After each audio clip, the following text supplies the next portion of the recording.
आज मैं तुम्हें मिलवाने चाह रहा हूँ एक ऐसे शख्स से जिसने फेमस होने के लिए सारी हदें पार कर दी।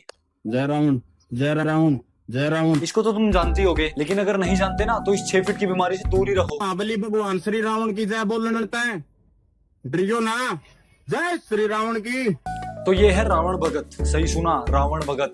इस भाई का भगवान से ऐसा विश्वास उठा कि सीधा पहुंच गया रावण की पूजा करने। ओम जय रावण देवता, स्वामी जय रावण देवता। तुम में से कुछ लोग बोलोगे कि ये रावण की जगह राम राम भी तो कर सकता है, लेकिन नहीं, इसको तो रावण के नाम पे रोटी तोड़नी है।